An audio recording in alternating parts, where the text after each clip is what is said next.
Hello friends, स्वागत है आपके अपनी यूट्यूब चैनल श्लोक स्टडी क्लासेस में। तो हम पढ़ रहे थे क्लास 10th का मैथ, जिसमें हमने अपना फाइनली चैप्टर नंबर तीसरा, जिसका नाम है दो चर वाले रैखिक समीकरण युग्म, इस चैप्टर को हमने पूरी तरह से समाप्त कर लिया है अपनी पिछली क्लासेस में। ठीक है, जो हमारा चैप्टर नंबर तीसरा है उसको हम पूरी तरह से कंप्लीट कर चुके हैं अपनी पिछली क्लासेस में।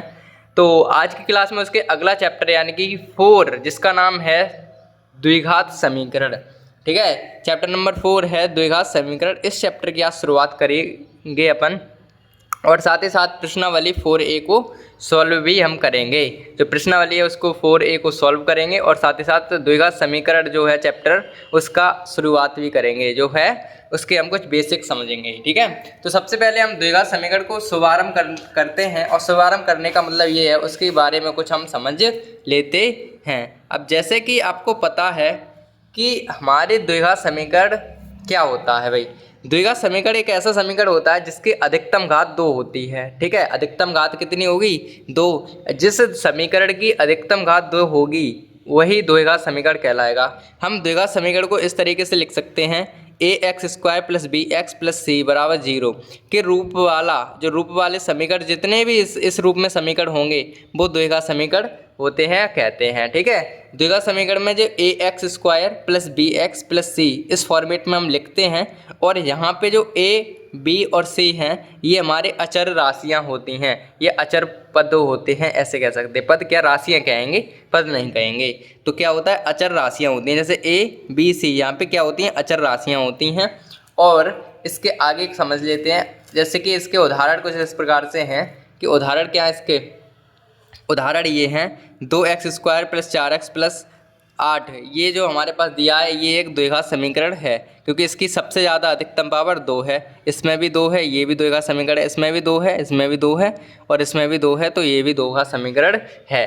ठीक है, मतलब ये है कि अगर हमारे समीकरण की अधिकतम पावर 2 होगी तो ऐसे समीकरण को हम द्विघात समीकरण कहते हैं। ठीक है, तो इस तरीके से हम अपनी चैप्टर की शुरुआत करते हैं, और ये आप लिख लेना अपने फेयर पर इतनी बात कि भाई ax² + bx + c बराबर 0 के रूप वाले जो समीकरण होते हैं वो द्विघात समीकरण कहलाते हैं।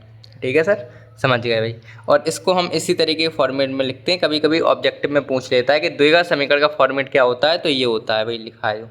ठीक है, और यहाँ पे a, b, c क्या होती हैं, अचर राशियाँ होती हैं। हमारे पास कुछ एग्जाम्पल हैं, एग्जाम्पल ये होते हैं, आप कुछ भी लिख लो इन्हीं की तरह, कैसे भी एग्जाम्पल बना सकते हो आराम से। जैसे कि आप जहाँ पे देखोगे a का मान कितना, 2, तो a एक राशि अचर है, 4 भी अचर है, और ये भी अचर है। इस तरीके से राशि की बात चल रही है, अचर राशियाँ होती हैं a, b, c। ठीक है, तो अब हम शुरू करते हैं अपनी प्रश्नावली को। तो प्रश्नावली को शुरू करेंगे अपनी अब यहाँ से। ठीक है, तो हमने अपना इंट्रो तो ले लिया एकदम बेहतरीन तरीके से कि भाई प्रश्न में पढ़ना क्या है, द्विघात समीकरण के बारे में हमें पढ़ना था। प्रश्नावली 4A की अगर हम शुरुआत करें तो प्रश्नावली 4A का पहला सवाल ये कह रहा है, पहले पॉइंट में ये कहा है कि जांच कीजिए कि क्या निम्न द्विघात समीकरण हैं। हमारे पास कुछ समीकरण दिए गए हैं, इनको हमें पता करना है ये द्विघात समीकरण हैं या नहीं हैं। ठीक है, ये हमें पता करना है। तो सबसे पहले तो हम इसको हल करेंगे, उसके बाद पता करेंगे कि समीकरण है कि नहीं। तो पहला समीकरण ये है कि x + 1 का होल स्क्वायर बराबर 2x - 1 x - 3, इतना हमारे पास सवाल है। और इसका हमें क्या करना है, ये हमें पता करना है कि ये द्विघात समीकरण है अथवा ना है। तो देखो ये तो a + b का होल स्क्वायर बन रहा है, तो किससे खुलेगा, a + b का होल स्क्वायर से खुलेगा। तो a² यानी कि x का स्क्वायर प्लस 1 का स्क्वायर यानी कि 1 ही आ जाएगा, प्लस 2ab यानी कि 2x यहाँ पे आ जाएंगे। ठीक है, बराबर यहाँ पे क्या आ जाएगा, 2x, इसका अंदर गुणा करेंगे तो ये हो जाएगा 2x - 3 दूनी 6। इस तरीके से ये सॉल्व हो गया। यहाँ पे कौन सा फार्मूला हमने यूज किया, फार्मूला हमने यूज किया कि भाई a + b का जो होल स्क्वायर होता है उसको हमने यूज किया, तो a² + b² + 2ab, ये हमारे पास फार्मूला होता है, उसी से हमने ये खोला है। देखो a पहले का स्क्वायर फिर दूसरे का, एक का स्क्वायर एक ही होता है, फिर 2ab यानी कि 2, फिर x का 1 में गुणा करें, x और 2x हो गई, और एक x, 2x सेकंड 2x, कुल मिला के 2x हो जाएंगे। ठीक है, अब ध्यान से समझोगे तो यहाँ से देखो क्या होगा, 2x इस साइड भी हैं, 2x इस साइड भी हैं, तो 2x से 2x हमारे कट जाएंगे, तो क्या बचेगा, x² + 1 बराबर -6, ये हमारे पास आ गया। अब हम क्या करेंगे, इस 6 को भी इधर ले आएंगे, तो क्या आ जाएगा, x², ये हमारे पास क्या आ जाएंगे, ये इधर पहुंच जाएंगे तो प्लस का 1 तो है ही, और ये प्लस के 6 और हो जाएंगे। ठीक है, यहाँ पे आ जाएगा एक्स स्क्वायर और प्लस के कितने 6 और 1 7। ठीक है, इस तरीके से ये आंसर आ गया इसका। अब ये देखो जो हमारे पास जो फाइनल आंसर आया, ये हमारे पास जो फाइनल आंसर आपको दिख रहा है, ये जो फाइनल आंसर हमारे पास दिख रहा है, ये वाला आंसर, इसमें जो देखो कि अधिकतम घात कितनी है एक्स की अधिकतम घात कितनी है, एक्स की पावर अधिकतम 2 है, और तो एक्स है नहीं, तो अधिकतम घात 2 होती है, वही तो द्विघात समीकरण होता है। तो अतः हम कह देंगे अतः दिया गया समीकरण द्विघात समीकरण है। तो हम लिख देंगे इस बात को, अतः यहाँ लिखेंगे अतः दिया गया समीकरण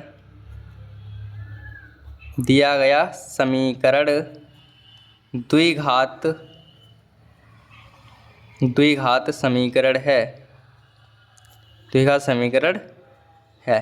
ठीक है, पहला सवाल हमारा कंप्लीट हो गया।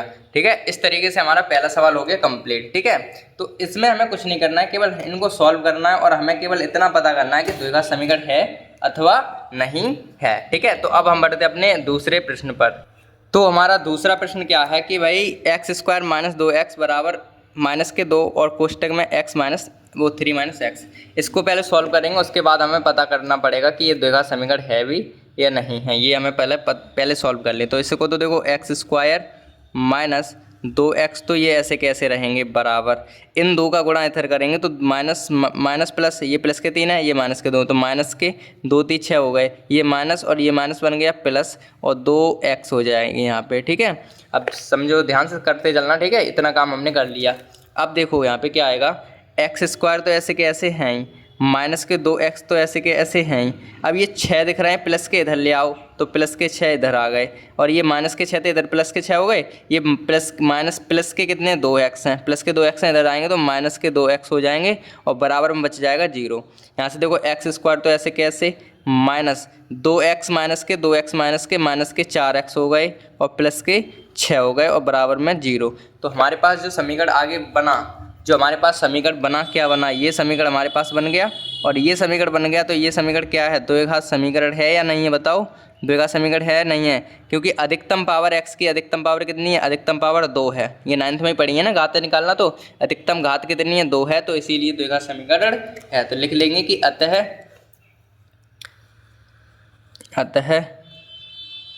दिया गया समीकरण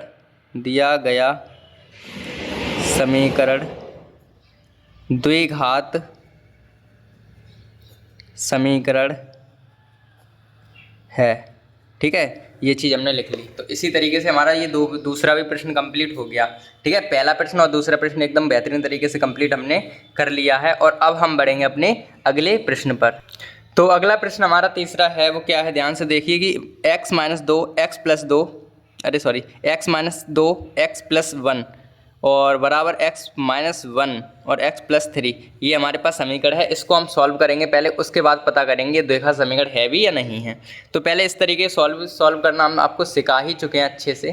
क्या होता है सॉल्व करने का नियम, ये है कि हम पहले x का गुणा करेंगे इसमें, फिर x का इसमें, ऐसे तो करते हैं, x का x में कर देंगे पहले। तो x का x में करेंगे x स्क्वायर, फिर x का करेंगे 1 में x एकन x, फिर माइनस 2 का इधर करेंगे तो माइनस 2x, और माइनस प्लस माइनस और 2 एकन 2 बराबर x का इसमें करेंगे पहले x स्क्वायर, फिर x का इसमें करेंगे प्लस 3x, और माइनस 1 का करेंगे तो माइनस की x, और माइनस के इधर करेंगे तो माइनस के 3। इस तरीके से ये हमारे पास हो गया इसका गुणा। अब देखो गुणा करना तो हमने 9th में अच्छे से सीखा था, ये बात तो अब कोई दिक्कत वाली कोई है नहीं। अब यहाँ से समझो, देखो एक्स स्क्वायर इधर भी है, एक्स स्क्वायर इधर भी है, तो इससे तो हमारे एक्स स्क्वायर कट गया। ठीक है, अब हमें यहीं से पता चल रहा है कि ये द्विघात समीकरण नहीं हो सकता है, क्योंकि जो हमारी अधिकतम पावर 2 थी वही कट गई। अब वो कट गई तो वो होगा ही नहीं। तो फिलहाल हम इसे प्रॉपर सॉल्व कर लेते हैं। देखो 2x में से 1x घटी, तो माइनस की x तो यहाँ पे बच गई, और माइनस के 2 तो हैं ही इधर बराबर। देखो माइनस के 3x में से 1x गई, बचे प्लस के 2x ये बच गए, और माइनस के 3 ये बच गए।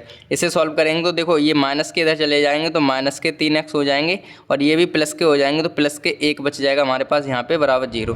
तो ये जो समीकरण हमारे पास आया, ये हमारे पास समीकरण जो आ गया माइनस के 3x प्लस 1, ये समीकरण दिख रहा होगा आपको, द्विघात समीकरण नहीं है, क्योंकि इसमें अधिकतम पावर 2 नहीं है। क्योंकि x की अधिकतम पावर यहाँ पे कितनी है, x की अधिकतम पावर यहाँ पे 1 है, तो एक है तो दो द्विघात समीकरण नहीं है। ठीक है, द्विघात समीकरण की पावर तो 2 होती है, तो इसमें नहीं है, तो लिख देंगे अतः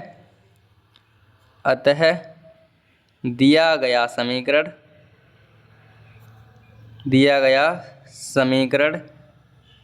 द्विघात समीकरण नहीं है। ठीक है, अतः दिया गया समीकरण द्विघात समीकरण नहीं है, ये हमें पता चल गया। ठीक है सर, हो गया काम। अब ऐसे ही हम 14 सवाल कर लेते हैं। 14 सवाल हमारे नीचे है। ठीक है, इससे नीचे दिया गया है, इसको हम थोड़ा आगे बढ़ाएंगे और फिर 5वां भी आ जाएगा। ठीक है, तो चौथा कर लेते हैं पहले। तो चौथे को सिंपल सॉल्व कर लेते हैं। पहले सॉल्व करने का काम तो वही है, परंपरा तो वही है। तो करेंगे क्या, पहले एक्स का इसमें, फिर एक्स का इसमें। तो एक्स का इसमें करेंगे तो 2, तो ऐसे कि ऐसे एक्स का एक्स में करेंगे एक्स स्क्वायर, यहाँ पे एक्स का 2x में करिए 2x स्क्वायर हो गया। फिर प्लस एक्स का 1 में करेंगे एक्स एकन एक्स, और माइनस के 3 का करेंगे माइनस के 6x, और माइनस के इधर के करेंगे तो माइनस प्लस माइनस और 3 एकन 3 बराबर एक्स का एक्स में करा एक्स स्क्वायर प्लस एक्स का 5 में करा 5x। ये हो गया हमारे पास गुणा। अब 2x स्क्वायर तो ऐसे के ऐसे लिख दो, 2x स्क्वायर अभी ऐसे कैसे, 6x में से 1x घटी, माइनस के 5x बच गए और माइनस के 3 इधर हैं ही, यहाँ पे x स्क्वायर प्लस के 5x हैं ही। अब इनको भी इधर ही ले आते हैं। तो देखो 2x स्क्वायर ये इधर आएगी, एक बार ले आते हैं, चलो 2x square minus 5x minus 3, और ये इधर आएंगे तो माइनस के x स्क्वायर और माइनस के 5x और बराबर बचा 0। ठीक है, बराबर में बच गया 0। अब इससे सॉल्व कर लेते हैं। तो देखो 2x स्क्वायर में से 1x स्क्वायर घट जाएगी, तो 1x स्क्वायर तो बच जाएगी। 5x से 5x मिल के माइनस के कितने बनाएंगे, माइनस के 10x, माइनस माइनस के जुड़ गए ना, और 3 जो हमारे पास ऐसे के ऐसे आ जाएंगे 3 बराबर 0। ठीक है, एक्स स्क्वायर में तो एक्स स्क्वायर की जाएगी 5 और 5 10 हो गए माइनस के, और 3 ऐसे के ऐसे आ गए। तो इस तरीके से ये हमारे इस पर सॉल्यूशन क्या आ गया, ये आ गया कि भाई एक्स स्क्वायर माइनस 10x और माइनस के 3, ये हमारे पास इसका आंसर आया है। अब देखो इसकी अधिकतम पावर कितनी है, अधिकतम पावर 2 है, तो यह द्विघात समीकरण है। तो यहाँ लिख देंगे हम कि दिया गया समीकरण अतः दिया गया समीकरण द्विघात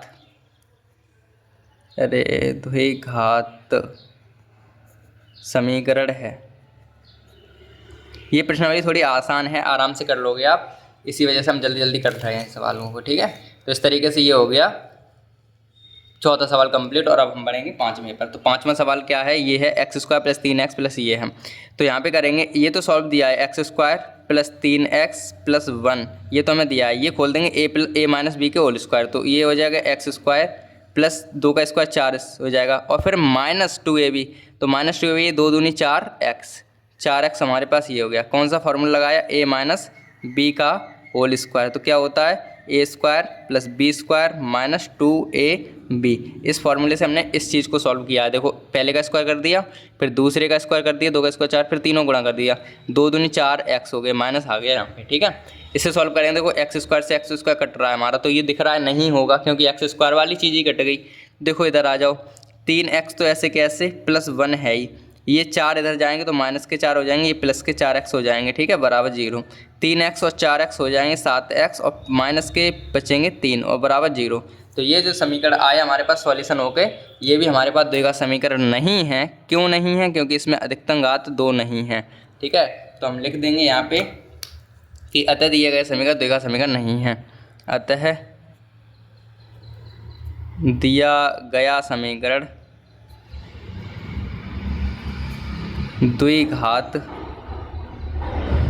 द्विघात समीकरण नहीं है।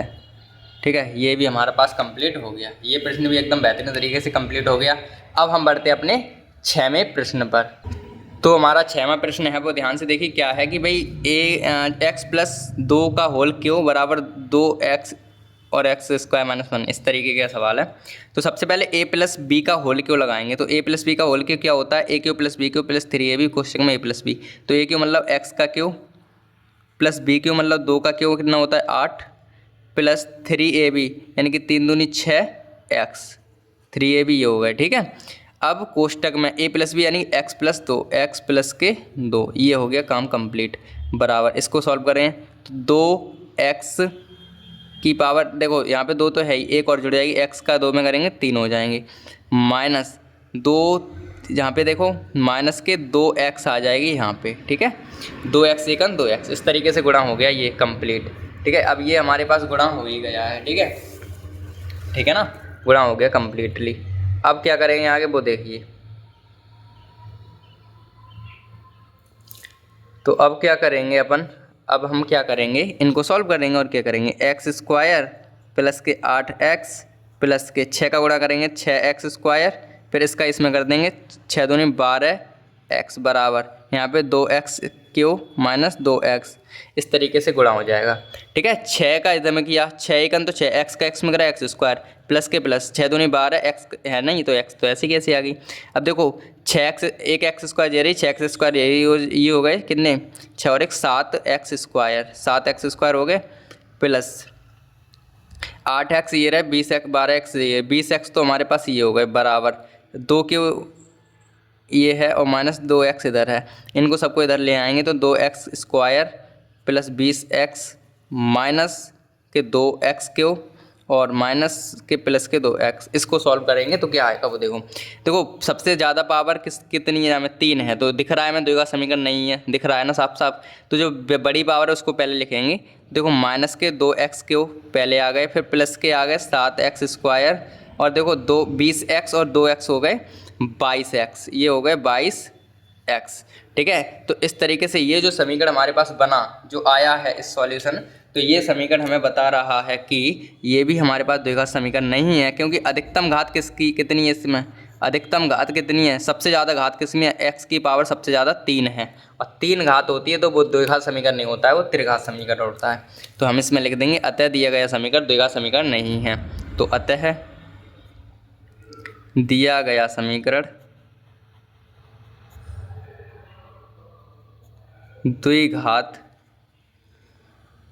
समीकरण नहीं है, इस तरीके से ये लिख दिया हमने। ठीक है, अतः दिया गया समीकरण द्विघात समीकरण नहीं है। ठीक है, हो गया काम। अब हम बढ़ते हैं अपने 7वें प्रश्न पर। तो 7वां प्रश्न क्या है, ये है 7वां प्रश्न, इस तरीके से उसे भी सॉल्व कर लेते हैं। इसमें भी वही फॉर्मूला लगेगा a cube plus b cube plus 3ab वाला, एक बार ये लिख दे रहे हैं फॉर्मूला, कहीं जगह नहीं है, जगह चलो इसमें ही लिखेंगे, कहीं जगह मिलेगी तब। ठीक है, तो यहाँ पे देखो पहले तो ये चीज़ तो सॉल्व की गई दी है, तो ये ऐसे कैसे उतार लो, X square minus 4x square और माइनस एक्स प्लस के 1। ठीक है, देखो यहाँ पे एक्स क्यू है। ठीक है, एक्स क्यू क्या है, एक्स क्यू, देखो एक्स क्यू है, यहाँ पे थोड़ी मिस्टेक हो गई थी टाइपिंग में, तो यहाँ पे एक्स क्यू है माइनस 4x स्क्वायर है और माइनस के एक्स है प्लस के 1, इस तरीके से है बराबर यहाँ पे एक्स माइनस बी का ए माइनस बी का होल स्क्वायर, तो ए माइनस बी का होल स्क्वायर क्या होता है लिखो, तो ये होता है x square x Q Q है ना, इसमें एक्स क्यू प्लस ए क्यू प्लस बी क्यू, ए क्यू प्लस बी क्यू का मतलब 2 का क्यू यानी कि 8 माइनस 3ab 2 × 6 एक्स 2 × 6 एक्स और कोष्टक में x minus 2 a minus b, ये होता है फॉर्मूला। ठीक है, लिख देंगे अभी, तो फिलहाल तो ये काम कर लो पहले। तो यहाँ पे हो जाएगा x Q minus 4x square minus X plus के 1 बराबर यहाँ पे देखो एक्स क्यू प्लस के 8x, यहाँ पे 8 केवल 8 माइनस 6 का इधर करेंगे 6x स्क्वायर हो जाएगा प्लस माइनस माइनस प्लस और 6 दूनी 12x, इस तरीके से ये हो गया। ठीक है, अब देखो कि भाई ये इसमें से कुछ मिलना ही, इनको भी इधर ही ले आओ, देखो ए क्यू इधर भी है, ए क्यू इधर भी है, ये तो कट गए हमारे पास। ठीक है, माइनस के 4x माइनस के ये इधर जाके प्लस के हो जाएंगे, तो पहले एक काम करते हैं सबको ले आते हैं तब सॉल्यूशन करेंगे। माइनस एक्स प्लस के 1 ये ऐसे कैसे आ गए, अब इनको भी इधर लाएंगे तो 8 हैं, इधर आएंगे माइनस के 8, ये प्लस के 6x स्क्वायर हो गए और माइनस के 12x ये आ गए। अब देखो बराबर में बचा 0। ठीक है, यहाँ पे देखो 4x स्क्वायर में से 6x स्क्वायर में 4x स्क्वायर बचे 2x स्क्वायर, अब x 12x और एक 12x ये रही, एक x ये रही, माइनस माइनस के जुड़ के 13x हो गई यहाँ पे। ठीक है, अब यहाँ पे 8 में से एक गया, बचेंगे कितने 7 बच जाएंगे हमारे पास, माइनस के 7 और बराबर में 0। तो इस तरीके से ये भी प्रश्न हो गया कंप्लीट हमारा। ठीक है, ये प्रश्न भी कंप्लीट हो गया। अब इसमें भी देखो अधिकतम पावर कितनी आई, 2 आई है हमारे पास, अधिकतम घात कितनी है, 2 है। तो इस तरीके से इसमें भी हम कह सकते हैं कि क्या होगा कि यह द्विघात समीकरण होगा। तो लिख देंगे अतः दिया गया समीकरण द्विघात समीकरण है। अतः दिया गया समीकरण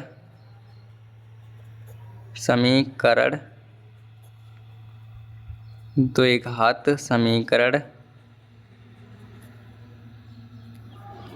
ठीक है, अतः दिया गया समीकरण द्विघात समीकरण है, क्योंकि इसमें अधिकतम पावर कितनी है, ये 2 आई है। तो अब हो गया ये भी कंप्लीट। अब ऐसे हम कर लेते हैं 8वां, थोड़ी स्पीड के साथ करेंगे 8वां, क्योंकि सरल है ये। तो पहले सिंपल कर लेते हैं इनको, इनको है तो 2 का x में करेंगे, यानी कि 2x² आ गया, फिर 2 का इधर का 2 3 6x आ गया, माइनस x आ गया, और माइनस माइनस प्लस 3 एकन 3 आ गए, बराबर x का x में कर दिया x² आ गया, x का इधर कर दिया x आ गई, माइनस की 5 का इधर कर दिया प्लस के 5x आ गए, और प्लस के माइनस प्लस माइनस माइनस के 5 आ गए। x² से एक x² कट जाएगी देखो यहाँ पे।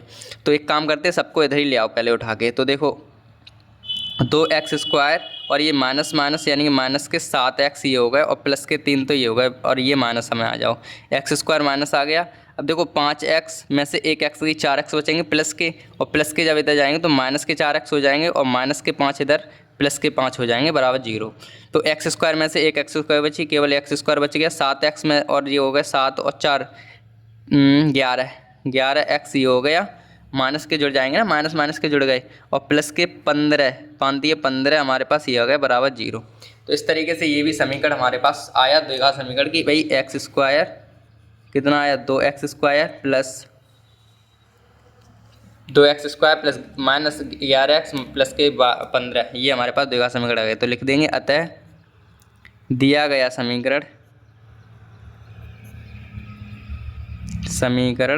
द्विघात समीकरण है, द्विघात समीकरण है। इस तरीके से हमने ये भी कंप्लीट कर लिया, यानी कि जो 8वां प्रश्न था वो भी हमारे पास द्विघात समीकरण है। ठीक है, तो इस तरीके से हमारे पास 8 सवाल हो गए कंप्लीटली। अब हम करेंगे 9वां प्रश्न। तो हमारा 9वां प्रश्न है कि भाई x² प्लस 3x प्लस 1 बराबर ये है x माइनस 1 2 का होल स्क्वायर। तो ये देखो x² प्लस 3x प्लस 1 बराबर a plus a minus B का होल स्क्वायर। तो x² हो गया यहाँ पे, फिर माइनस a प्लस बी का whole square, a minus B का होल स्क्वायर प्लस b² यानी कि 4, और माइनस 2ab यानी 2 दूनी 4x। इस तरीके से हो गया काम। इसे सॉल्व करो तो देखो x² इधर भी x² इधर ही कट गए, 3x इधर बन गए, ये 7x हो जाएंगे। देखो 3x ये रहे, ये इधर जाएंगे प्लस के हो जाएंगे, तो ये हो गए 7x, और ये 4x इधर जाएंगे माइनस के हो जाएंगे, माइनस के 3। इस तरीके से ये बचेगा, और इधर बच जाएंगे हमारे पास 0। तो ये समीकरण हमारे पास इसमें भी नहीं आया, क्योंकि इसमें अधिकतम घात कितनी है, 2 नहीं है। ठीक है, अधिकतम घात कितनी है, 2 नहीं है। तो अतः हम कह सकते हैं कि अतः दिया गया समीकरण द्विघात समीकरण नहीं है, नहीं है। इस तरीके से ये हो गया हमारे पास कंप्लीट क्वेश्चन। तो 9 प्रश्न हमारा कंप्लीट हो गया। अब हम बढ़ते हैं अपने 10वें प्रश्न पर। तो हमारा 10वां प्रश्न है वो क्या है, ध्यान से देखो कि भाई 2 क्रमागत धन पूर्णांकों का गुणनफल 306 है। ठीक है, गुणनफल कितना है, 306 है। तो हमें पूर्णांकों को ज्ञात करना है, मतलब हमें पूर्णांक बताओ कौन से होंगे, 2 जो 2 क्रमागत धन पूर्णांक है वो हमें ज्ञात करने हैं। तो हमें कुछ न मानना पड़ेगा, जब ऐसे सवाल होते तो मानना ही पड़ता है भाई। मान लेते हैं कि माना क्या पूछा है, क्रमागत 2 धन पूर्णांक। तो माना 2 क्रमागत धन पूर्णांक x। अब एक हमने x मान लिया, तो तथा x एक x मान लिया, तो अगला क्या हो जाएगा, x प्लस 1। ये हो जाएगा x प्लस 1 है, ये हमने मान लिया। माना 2 क्रमागत धन पूर्णांक x तथा x प्लस 1 है। ठीक है, इस तरीके से हमने मान लिया। अब हम क्या करेंगे, तब हमें प्रश्न के क्या देखा, तब इनके जो गुणनफल हैं, तब दोनों धन पूर्णांकों का गुणनफल कितना दिया है, ये दिया ना, 2 क्रमागत धन पूर्णांकों को गुणनफल दे रखा है। तो तब दोनों धन पूर्णांकों का गुणनफल बराबर हमें दे रखा है, गुणनफल बराबर दे रखा है 306 है। तो दो गुणनफल क्या, एक तो हमारे पास x है और इनका गुणा, दोनों का गुणा जो है वो कितना है, 306 है। इसको सॉल्व करते हो, x का x में करेंगे एक्स स्क्वायर प्लस एक्स एकन x बराबर 306। ठीक है, इस तरीके से ये हो गया कंप्लीट। अब हम यहाँ से सॉल्व करेंगे आगे। तो देखो ये तो हमारे पास बनेगा, यहाँ पे देखो एक्स स्क्वायर माइनस ये प्लस के x और माइनस इधर आ गए 306 और बराबर बचे 0। तो ये जो समीकरण बना, ये जो आपको समीकरण दिख रहा है ना, ये जो समीकरण आपको दिख रहा है, इस समीकरण को हम सॉल्व करेंगे आगे। ठीक है, तो इस समीकरण सॉल्व करने के लिए हमें इसके करने पड़ेंगे गुणनखंड। सिंपल सी बात ये है। तो इसको हम इधर लिख लेते क्योंकि जगह स्पेस बच जाएगा। तो इसको हम यहाँ से करेंगे सॉल्व। तो एक्स स्क्वायर प्लस के x माइनस के 306 बराबर 0। ठीक है, इसको हमने इधर लिख लिया। अब देखो गुणा कैसे करते हैं, तो इनका गुणा कर देते हैं इसमें। तो 306 का एक में करेंगे 306 एकन 306। अब 306 को हम इस तरीके से तोड़ेंगे जो कि कितने आ जाए बीच में, 306 को हम इस तरीके से तोड़ेंगे जो बीच में कितने आ जाए, एक x आ जाए, बीच में कितने आ जाए, एक x आ जाए। ठीक है, एक x आ जाए तो हम कह सकते हैं 18 और 17 को तोड़ देंगे। 18 और 17 से तोड़ेंगे तो 18 और 17 गुणा करेंगे तो इतना ही आएगा 306। और 18 में से 17 घटाएंगे तो 1 बचेगा, 18 में 17 घटाएंगे तो 1 बचेगा। तो वही तो चाहिए, तो हमारा काम हो गया। तो हम तोड़ देंगे 18 और 17 में। तो ये देखो एक्स स्क्वायर प्लस के 18x और माइनस के 17x, क्योंकि 18 में 17 गए तभी तो एक बस x बचेगा, और माइनस के 306 हैं। ठीक है, अब इसमें से x कॉमन लेंगे तो क्या बचेगी, x प्लस के 18 तो यहाँ बच जाएंगे, माइनस यहाँ से कितने कॉमन लेंगे भाई, यहाँ से 17 कॉमन लेंगे माइनस के, तो यहाँ पे बचेगी x और प्लस और 17 के भाग पाड़े में 306, यानी कि 18 बार से 18 बार में कट जाएंगे। तो ये हमारे पास आ गया x प्लस 18। ठीक है, तो ये कोष्टक से हम आ गए। तो इनको अलग लिख लेंगे x माइनस 17 और इनको अलग लिख लेंगे x प्लस 18। ठीक है, इस तरीके से ये हो गया। अब आगे करें तो एक बार हम x माइनस 17 बराबर 0 करेंगे या एक बार हम x प्लस के 18 बराबर 0 करेंगे। तो यहाँ से आएगा x बराबर 17 और एक आ जाएगा x बराबर हमारे पास माइनस के 18। ठीक है, अब जो माइनस वाला आंसर होता है वो हम मानेंगे नहीं, क्योंकि धनात्मक पूर्णांक जो होते हैं, धनात्मक की तो बात करी थी। अब सुनो तो यार ध्यान से समझो, हमारे पास धनात्मक की बात हुई थी तो हमारे आंसर में ये दो आंसर आए, एक धन का आया है, ऋण का आया है। तो ऋण वाला तो गलत आया होगा।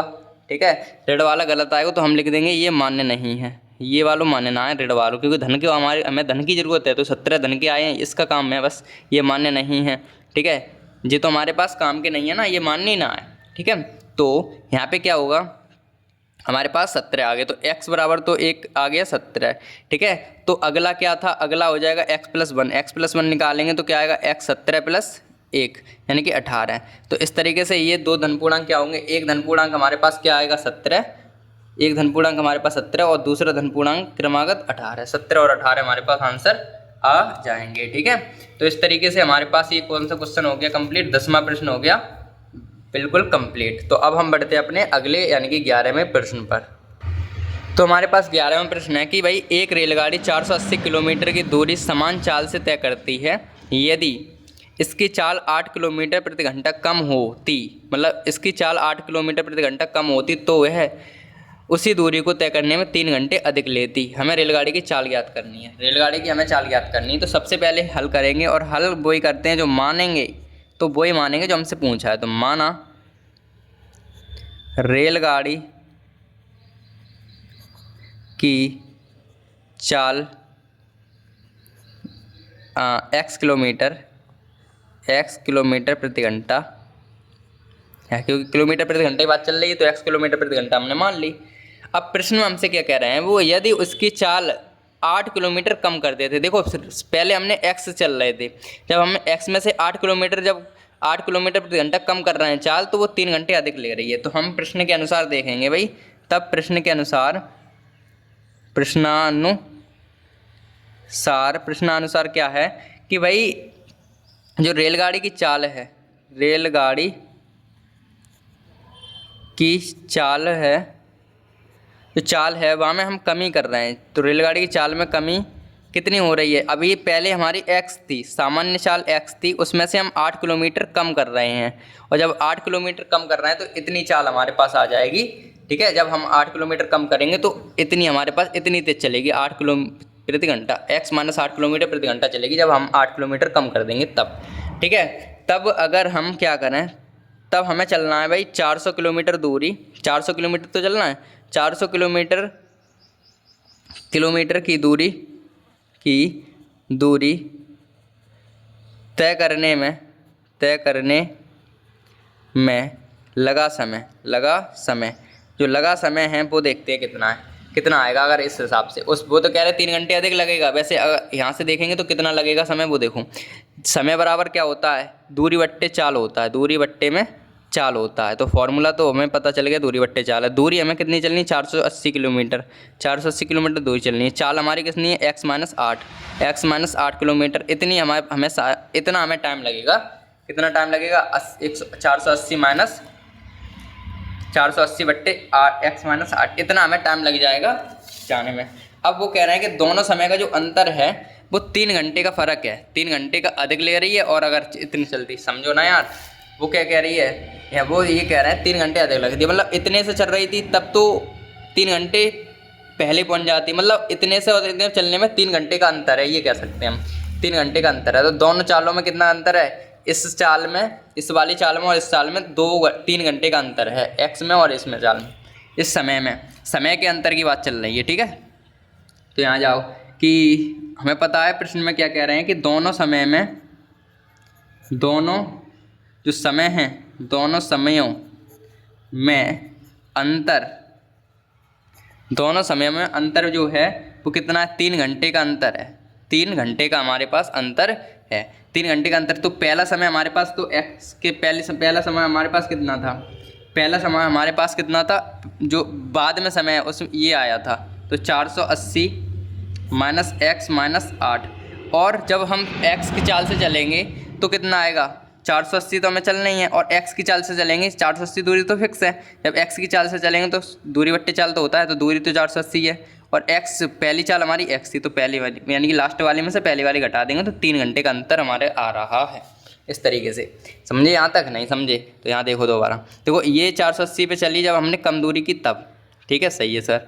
जब हम इस चाल से चल रहे हैं और जामे से अगर हम पहली चाल घटा दें, पहला जो समय, ये समय घटाएं पहले वाले समय में, पहला समय कितना लगेगा, 480 बट्टे x, ये हो गया 3 घंटे फ़र्क। चलो सर समझ गए, इसे सॉल्व कर लो भाई, इसे सॉल्व करोगे तो देखो क्या आएगा, x का x में करेंगे x स्क्वायर और माइनस के 8x।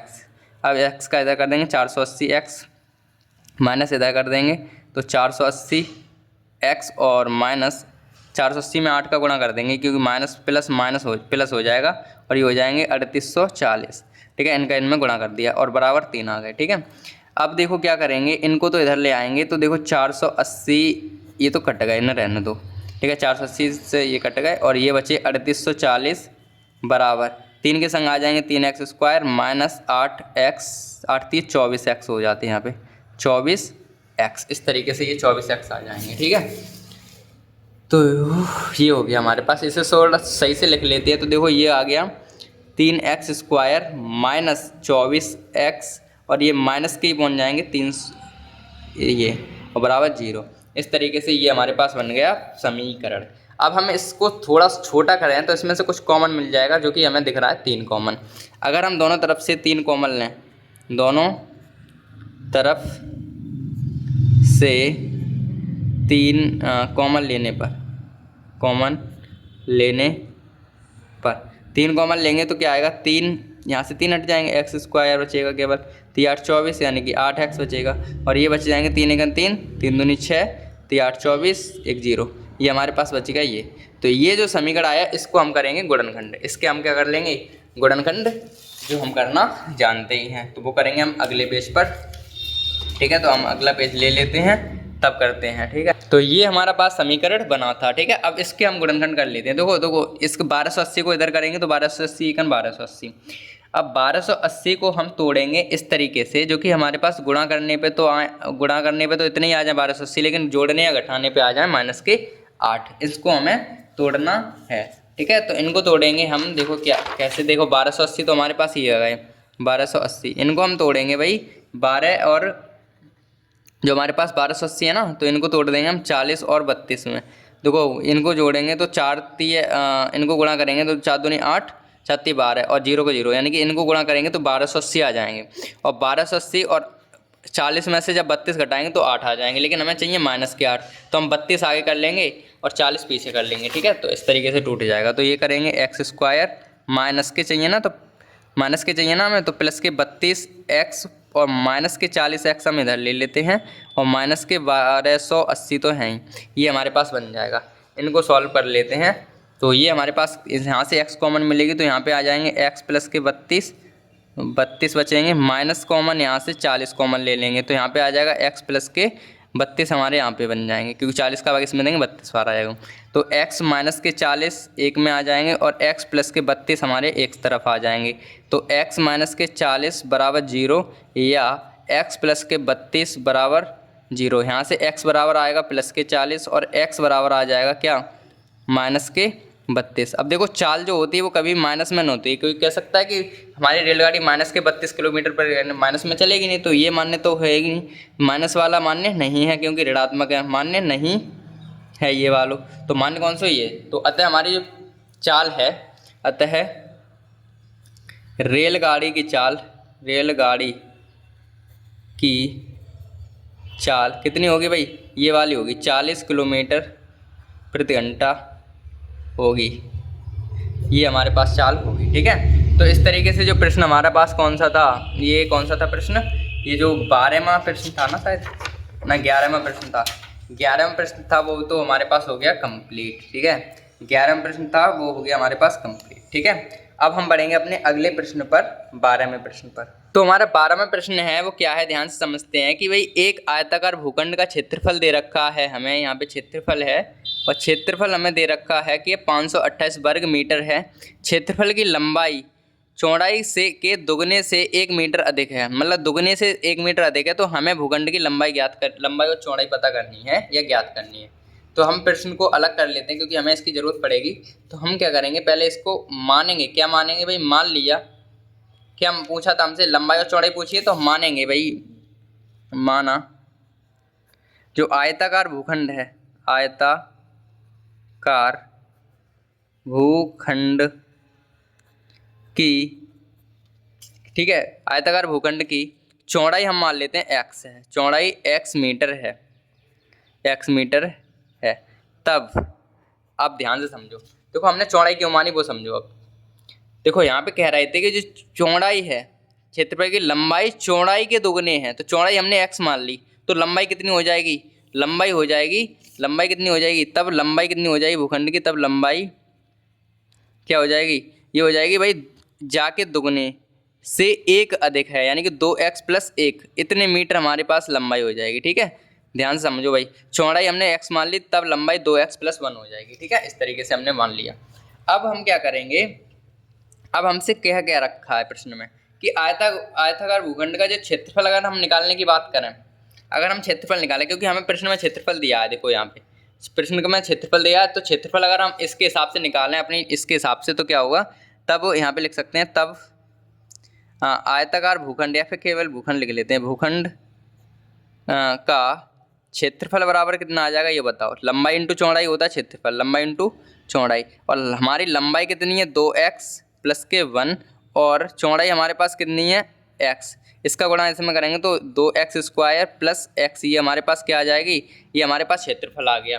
ठीक है, ये हमारे पास क्या आ गया, क्षेत्रफल आ गया। लेकिन इसमें ये कह रहा है क्षेत्रफल ये है हमारे पास, क्या ये है 528, यानी कि ये क्षेत्रफल जो है, ये वाला जो क्षेत्रफल हमने निकाला, कौन सा निकाला, 1 मिनट रुको, ये वाला जो क्षेत्रफल हमने निकाला ये बराबर है इसके 528, क्योंकि हमारे हिसाब से ये आ रहा है लेकिन प्रश्न कह रहा है ये है, तो हम कह सकते हैं कि भाई अतः जो है कि 2x² + x जो क्षेत्रफल है वो बराबर है 528 के। तो इसको इधर ले आएंगे तो x² + के x और माइनस के 528, इस तरीके से ये हमारे पास समीकरण बन गया। अब इस समीकरण को हम सॉल्व कर लेंगे अपने गुणनखंड तरीके से। ठीक है, तो गुणनखंड करके सॉल्व कर लेते हैं समीकरण को, तो ध्यान से समझो। ठीक है, तो इतने में बन जाएगा हमारे पास। तो यहाँ पे कर लेंगे गुणनखंड। तो देखो इसको तोड़ेंगे तो क्या 528 दूनी, पहले हम तोड़ेंगे तो इनको हम तोड़ देंगे भाई। देखो क्या हो जाएगा कि भाई 2x² तो ऐसे कैसे आ जाएंगे, ठीक है।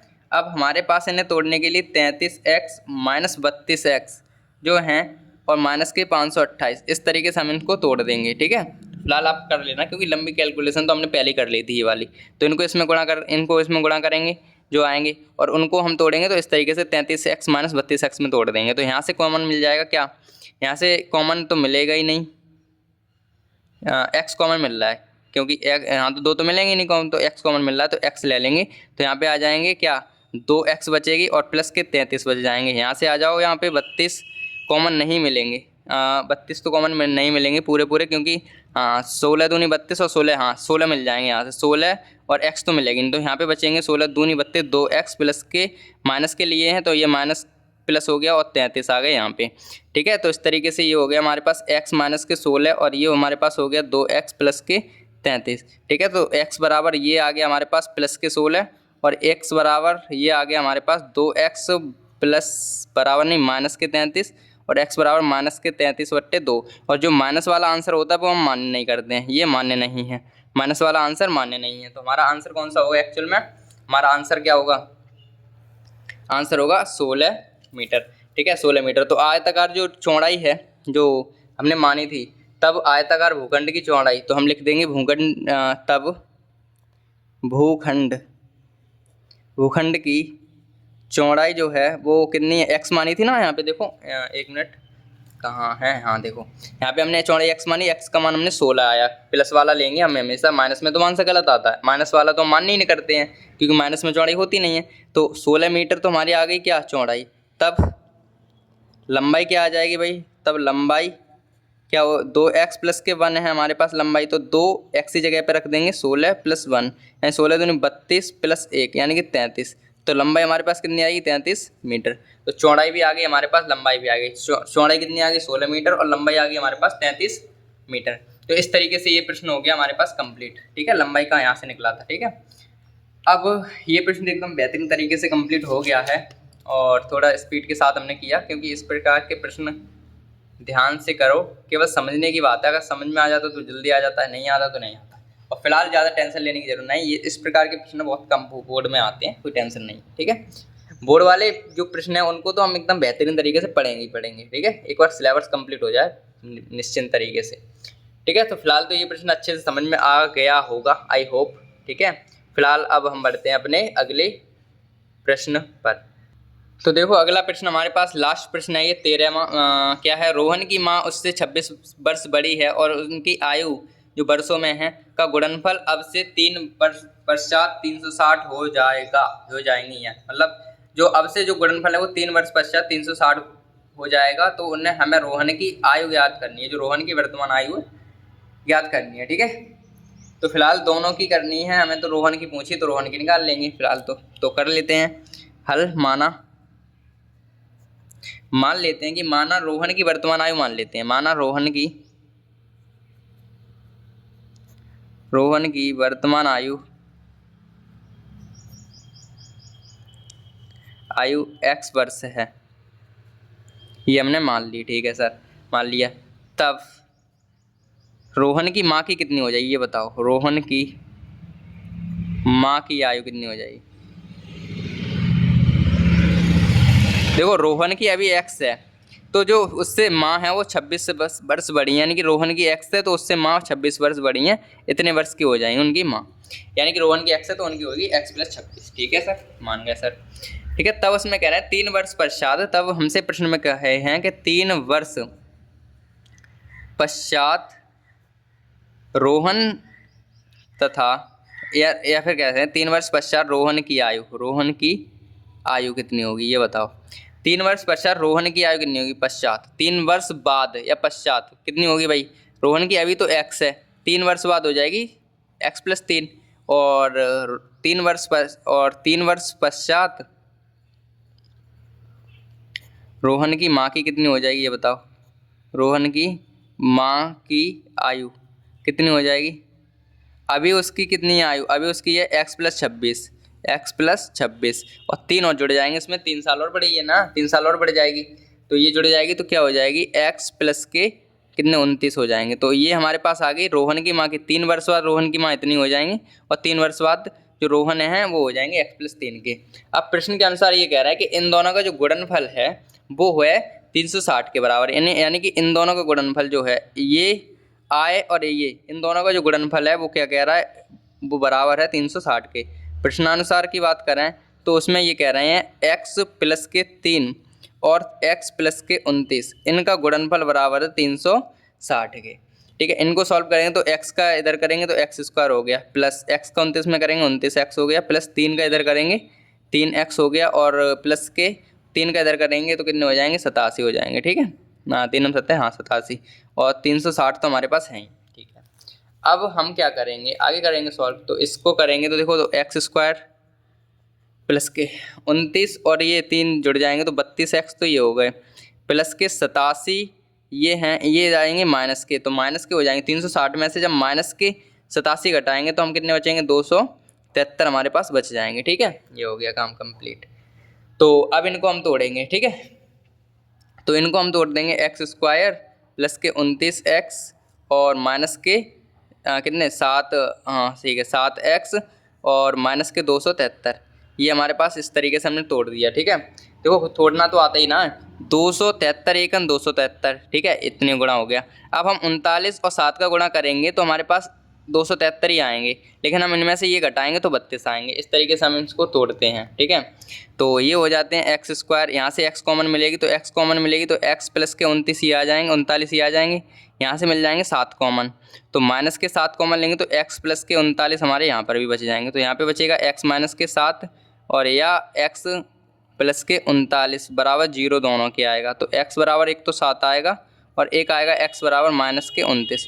और माइनस वाला जो आंसर है वो मान्य नहीं होता है, क्योंकि वर्ष में जो आयु है वो कभी माइनस में नहीं होती है, हमारी उम्र जो है वो माइनस में थोड़ी नहीं होती है। ठीक है, तो अतः जो रोहन की आयु है, अतः रोहन की वर्तमान आयु जो है वो 7 वर्ष है, 7 वर्ष है। और अगर रोहन की माँ की बात करें, रोहन की माँ की बात करें तो रोहन की माँ उससे कितनी 26 साल बड़ी थी ना, तो 7 तो रोहन की है तो उससे 26 साल और बड़ी कर दो तो क्या हो जाएगा 33 वर्ष उसकी रोहन की माँ की आयु है। ठीक है, तो दोनों ही निकालनी है अपन ने, कोई दिक्कत नहीं है। ठीक है, तो इस तरीके से ये प्रश्नावली हमारी होती है आज ही खत्म। और ये थोड़ी आसान प्रश्नावली थी, थोड़ी छोटी थी, तो इस वजह से ये 13 प्रश्न थे इस प्रश्नावली में, वो 13 कंप्लीट हो गए हमारे। ठीक है, तो आज के चैप्टर की पहली प्रश्नावली जो वो चौथा चैप्टर था उसका पहली प्रश्नावली यानी कि 4A कंप्लीट हो चुकी है। अपनी फेयर पर अच्छे से कर लीजिएगा इसको और अच्छे से समझ लीजिए। ठीक है, और फिलहाल अब हम आज की क्लास में तो इतना ही करेंगे और अगली क्लास में हम करेंगे अगली प्रश्नावली यानी कि 4B प्रश्नावली को सॉल्व। तो मिलते हैं अगली क्लास में, तब तक के लिए बाय।